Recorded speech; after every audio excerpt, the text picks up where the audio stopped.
Amados, mais uma vez estamos aqui em nome de Jesus. Eu quero entrar na sua casa, levando o amor de Deus, esse poder do Senhor.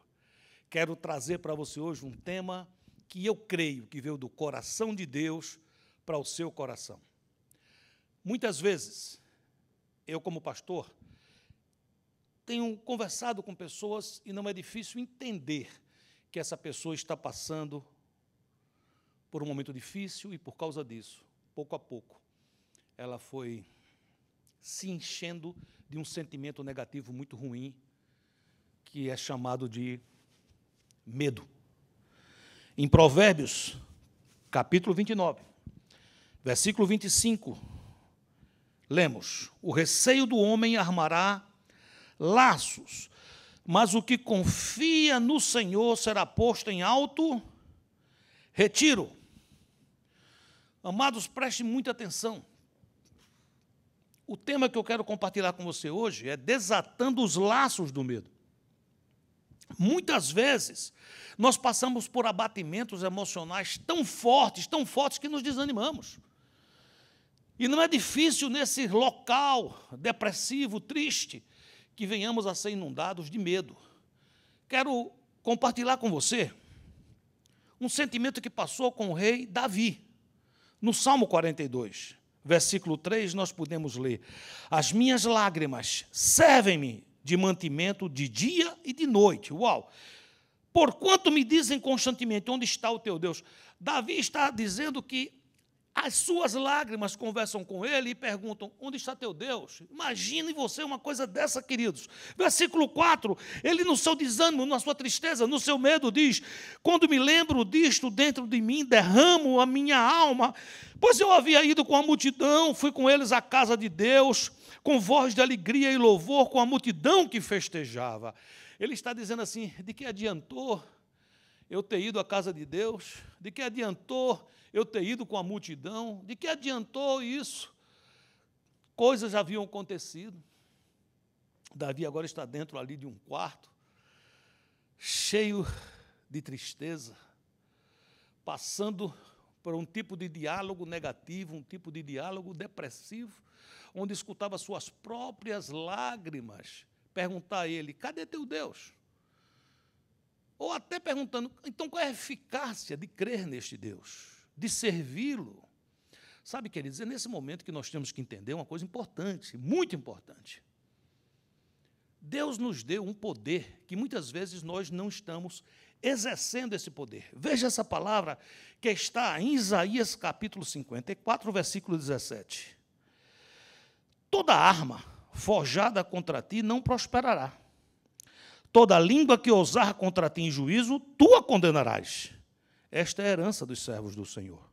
E o seu direito, que de mim procede, diz o Senhor. Deus está dizendo que nos deu uma herança. E essa herança Ele está dizendo que é o seguinte: se você, ainda que você esteja num juízo, num tribunal, línguas se levantem contra você, pode ser até a sua própria língua, a sua própria alma lhe acusando, Ele está dizendo, você tem uma herança. A herança que de mim procede é que você se levante e você faça calar todas as vozes dizendo, não é isso que Deus me ensina. Eu entreguei minha vida a Jesus. Jesus é meu Salvador. Jesus é meu Senhor. Jesus é o meu protetor. Ele cuidará de mim. E parece que nesse momento, Davi toma essa atitude, porque entre o versículo 3 e 4, ele está depressivo, ele está chorando, ele está dizendo que as suas lágrimas é quem falam. Versículo 5, há uma transformação, há um outro posicionamento. Veja o que diz o versículo 5 de Salmo 42. Ele diz, por que estás abatido, ó minha alma? Uau, ele agora começa a questionar. Por que estás abatido, ó minha alma? E por que te perturbas em mim? Espera em Deus, pois ainda o louvarei na salvação da sua presença. É como se ele dissesse, basta, chega, cale-se, minhas lágrimas sequem, o medo saia. Eu estou declarando a minha herança, e a minha herança diz que eu posso esperar em Deus, que eu louvarei, e a sua salvação está a caminho. Oh, queridos, como é necessário aprender isso.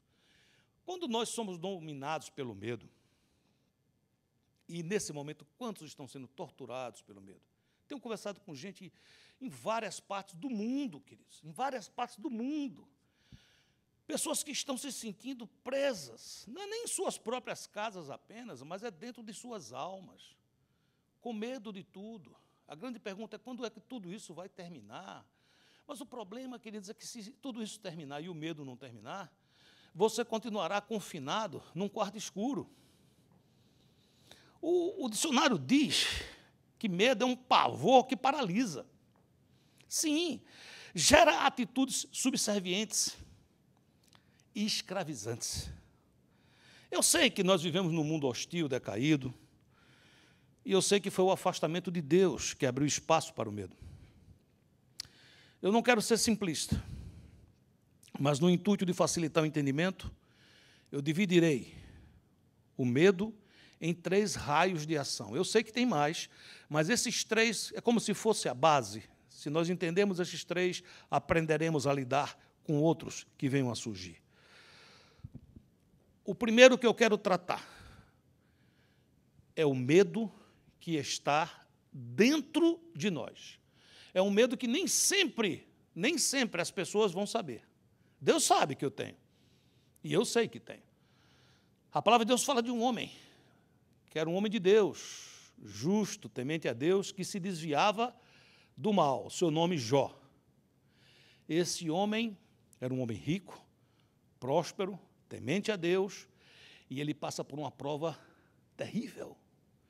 Ele perde filhos, ele perde bens, ele perde reputação, ele perde a saúde.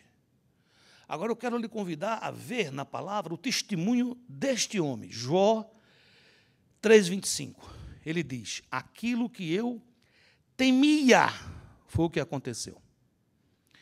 E o que mais me dava medo me atingiu. O que é que Jó temia?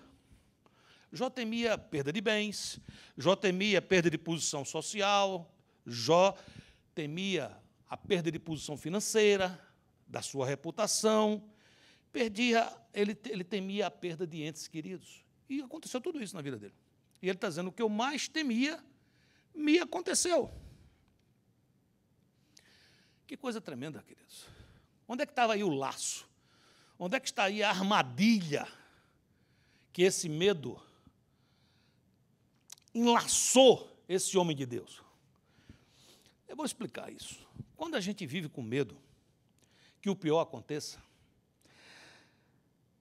é como se fosse aberta uma brecha espiritual.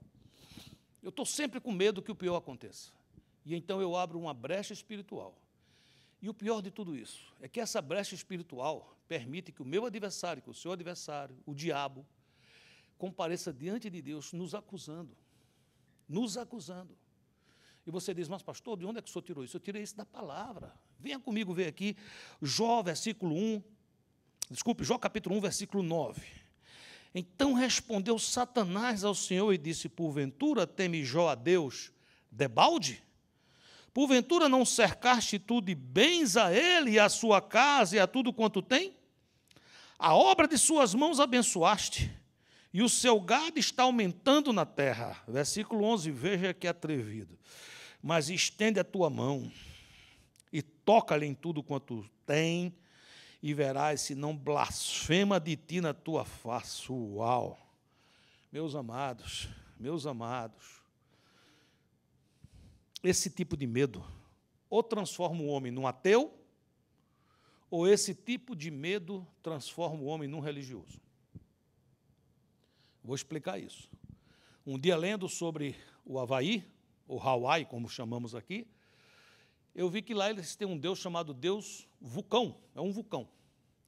E eles entendem que esse Deus precisa ser agradado para que ele não entre em erupção. Isso, muitos anos atrás, chegava-se a fazer sacrifícios humanos para agradar esse Deus. Aí você diz, sim, mas isso é pessoas que vivem em seitas, eu sei, Mas você sabe o que a Bíblia diz acerca de Jó? A Bíblia diz que Jó vivia fazendo sacrifícios a Deus, com medo que seus filhos, que saíram para festas, tivessem cometido pecado. Então, quando os filhos chegavam, ele já ia sacrificar a Deus como que se fosse para pagar algum erro. Veja, um homem bom, um homem temente a Deus, mas com uma relação equivocada com o Senhor, por causa do medo. Por causa do medo, queridos. Talvez seja a hora da gente perguntar, temos medo? E ainda mais, do que temos medo no mais profundo do nosso ser? Não é do que os outros sabem, é do que eu sei. Eu tenho medo de ficar pobre, de entrar em bancarrota, de falir. Eu tenho medo de perder minha reputação. Eu tenho medo de perder minha saúde. Eu tenho medo de ser infectado agora. Tenho medo de morrer. O que é que eu tenho medo? Existe uma solução para isso. E você diz, qual é a solução? É conhecer verdadeiramente o Senhor. Não conhecer o Senhor porque venho a uma igreja e escuto, assisto uma pregação ou leio eventualmente a Bíblia, mas conhecer o Senhor. Jó, já no fim do seu livro, nos deixa ver isso claramente em Jó 42, versículo 2, que diz: bem sei que tudo podes, e nenhum dos teus planos pode ser frustrado. Quem é aquele, como disseste, que sem conhecimento encobre o conselho? Na verdade, falei do que não entendia, coisas maravilhosas demais para mim, coisas que eu não conhecia. Escuta-me, pois, havias dito, e eu falarei, eu te perguntarei, e tu me ensinarás. Versículo 5, põe a sua atenção, olha que coisa tremenda. Eu te conhecia só de ouvir, mas agora os meus olhos te veem. Uau! Uau! Esse homem de Deus está dizendo assim: eu sempre fui uma pessoa que obedecia a Deus, mas era pelo que eu tinha escutado, pelo que as pessoas tinham me ensinado. Mas agora não, Senhor. Agora os meus olhos te veem. Eu estou até usando essa camisa aqui deste ano, que é Eu Quero Ver. Jó finalmente conseguiu ver. Ver não a vida com ritos e rituais religiosos, mas uma vida de intimidade com Deus. Porque lembre, querido, foi exatamente o afastamento de Deus. Foi o afastamento de Deus que produziu o medo no coração do homem. Quando Adão e Eva pecou, a primeira coisa, quando Deus os buscou, é que a Bíblia diz que eles tiveram medo e se esconderam. Então, a solução para esse tipo de medo é o contrário, é regressar a Deus em nome de Jesus. Segundo aspecto, medo do que o homem pode fazer. Sim, muitas vezes nos tornamos vítimas, verdade, ficamos com medo. O que é que meu patrão pode fazer? Pode me demitir, eu posso perder o emprego. O que é que o meu senhorio pode fazer com relação à casa, o meu landlord? O que é que fulano, o que é que cicrano pode fazer? O que é que o governo pode decidir a meu respeito? Pensar uma coisa ou outra é natural e é humano, mas medo, isso monta uma armadilha, um laço.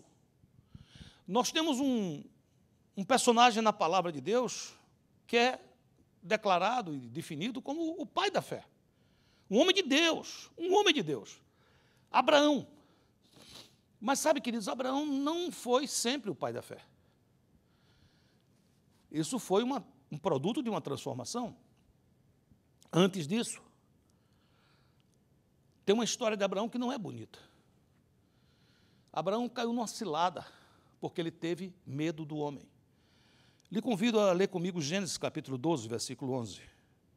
E aconteceu que, chegando ele para entrar no Egito, disse a Sarai, sua mulher: ora, bem sei que és mulher formosa à vista.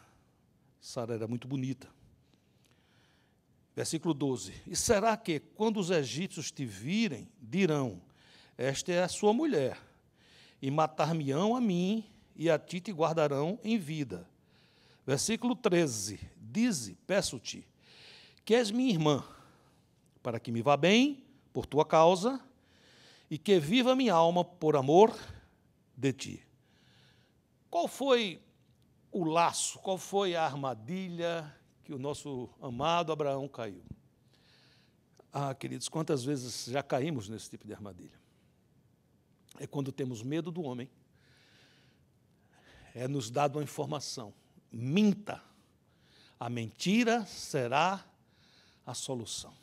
Uau! Que armadilha. A mentira jamais libertará ninguém. Disse Jesus, e conhecereis a verdade, e a verdade vos libertará. É o contrário. Veja que essa mentira jogou Abraão e Sara numa situação horrível. Versículo 14.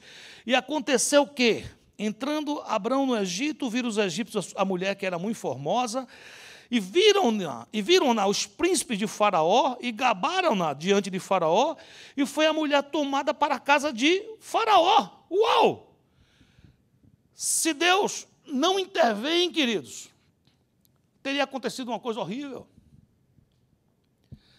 Por causa do medo que Abraão teve daquele homem. Ele entendeu que a solução seria mentir. Oh, Jesus. Então a gente pensa, qual seria a solução, pastor? A solução seria simplesmente falar a verdade, mas às vezes eu tenho medo de falar a verdade. A solução é falar a verdade, mas como é que eu consigo não ter medo de falar a verdade? Essa solução vem quando eu passo a ter uma comunhão plena com Deus. E o que significa uma comunhão plena com Deus? Gastar tempo com Ele. Abraão, pouco a pouco, passou a ser um homem que gastava tempo com Deus. A Bíblia diz que quando ele se movia para um outro local, a primeira coisa que Abraão construía quando chegava naquele outro local era um altar. E o que significa isso? Ele dizia, não posso morar num lugar sem ter comunhão com meu amigo. Deus tem um momento que chama Abraão de meu amigo.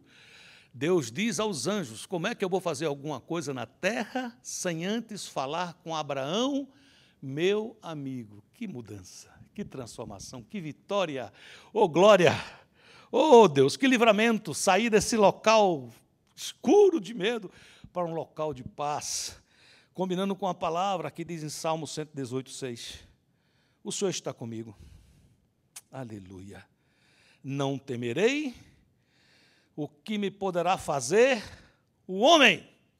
O Senhor está comigo, eu não tenho medo do homem. Por que você não tem medo do homem? Porque você é forte? Porque você está aprendendo lutas marciais? Não, eu não tenho medo do homem, porque o Senhor está comigo.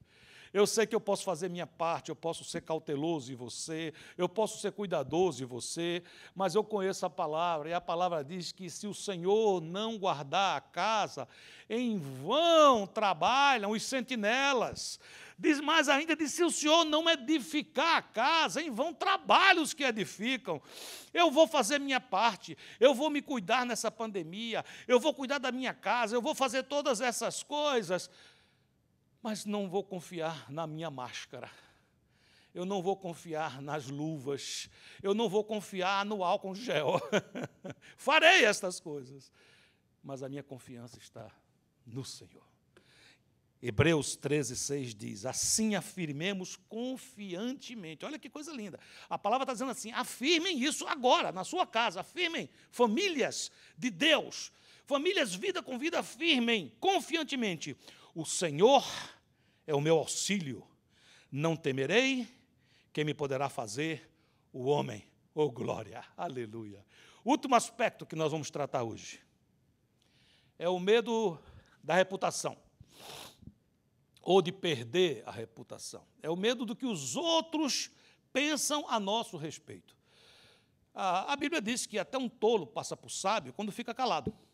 Ou seja, se a pessoa chega no local, entra mudo e sai calado e sabe fazer caras e bocas, ninguém sabe quem é ele, não conhece ele e diz, ele passa por sábio, não sabemos, não abriu a boca. E isso muitas vezes faz com que a gente comece a entrar nesse lugar horrível. Horrível. É um lugar que vai ocultando você vai entrando para dentro de você mesmo, você vai se ensimesmando num local escuro e sombrio. Olha o que disse Jó, no capítulo 31, versículo 34. Porque eu temia a grande multidão. Eu temia o desprezo das famílias, isso me apavorava. de sorte que me calei e não saí da porta. Uau! Sabe, queridos, quando nós temos uma imagem distorcida de nós mesmos, isso começa a gerar uma baixa estima, vai gerando omissão, espírito de mudez e, por fim, um isolamento, que não é simplesmente um isolamento social, porque agora estamos sendo orientados, mas é porque eu não quero que os outros saibam quem eu sou. Eu não acho que sou lá essas coisas.